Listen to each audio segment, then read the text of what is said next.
Selamat malam sahabat terkasih. Hari ini mungkin terasa begitu berat dan panjang. Mungkin sahabat sedang terbaring dalam sakit yang tidak kunjung sembuh. Atau sahabat baru saja menangis diam-diam karena rasa lelah yang terus menumpuk.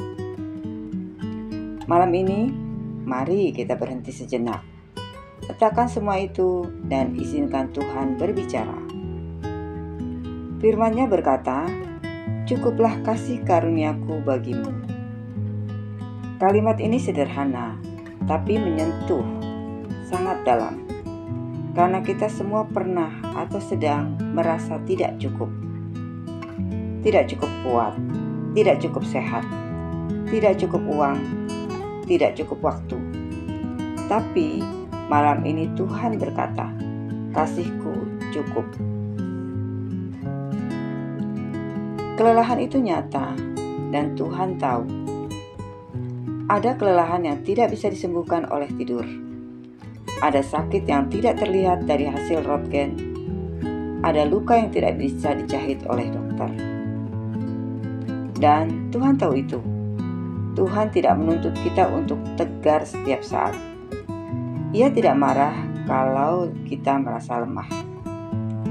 Justru saat kita mengaku lemah, disitulah kasih karunia-Nya mulai bekerja. Paulus dan duri dalam daging. Paulus, rasul besar yang dipakai Tuhan luar biasa, tidak luput dari penderitaan. Ia menyebutkan duri dalam daging yang membuatnya kesakitan.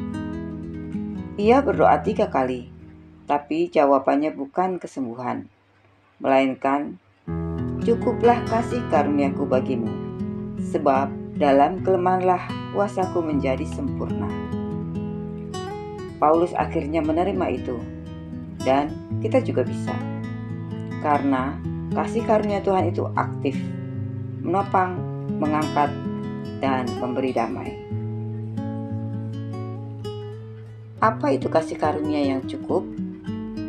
Cukup di mata Tuhan bukan berarti cukup menurut dunia. Bukan sekedar cukup uang, cukup sembuh, cukup kuat, tapi cukup untuk kita tetap percaya. Cukup untuk bertahan 1 hari lagi. Cukup untuk menatap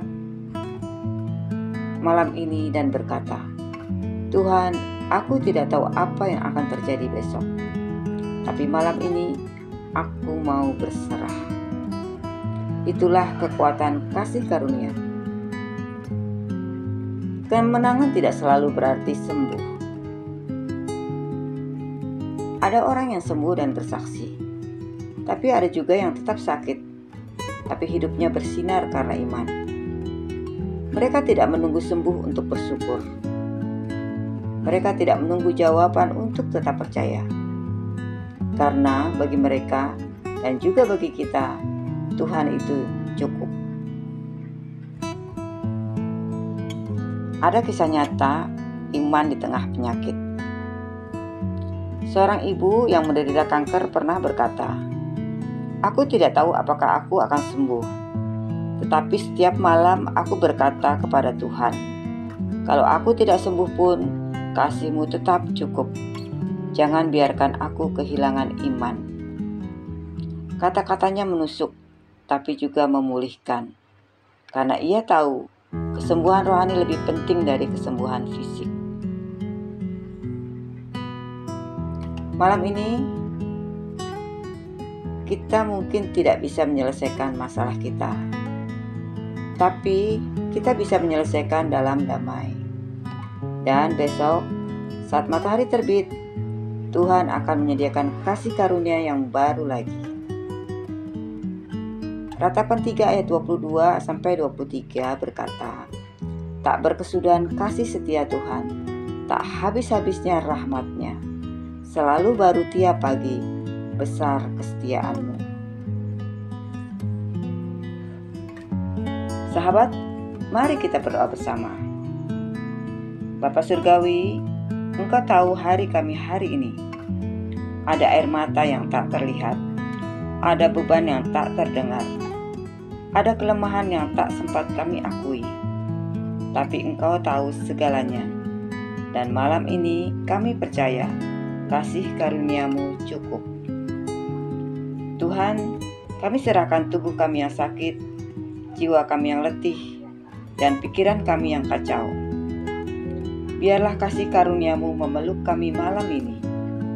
Beri kami tidur yang damai, dan bila esok pagi tiba, bangunkan kami dengan kekuatan baru dari surga. Dalam nama Tuhan Yesus Kristus, kami berdoa dan mengucap syukur. Amin.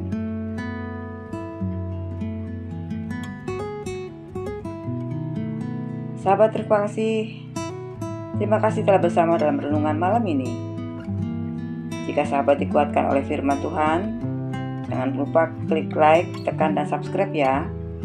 Aktifkan lonceng notifikasi. Bagikan juga video ini kepada orang-orang yang sedang sakit, dalam tekanan, atau yang lelah secara rohani. Biarlah firman Tuhan ini menjadi pelita di malam mereka juga. Sampai jumpa di renungan malam berikutnya. Tuhan tidak menjanjikan jalan tanpa luka, tapi Ia menjanjikan kasih karunia yang cukup. Selamat malam, selamat beristirahat. Tuhan Yesus memberkati.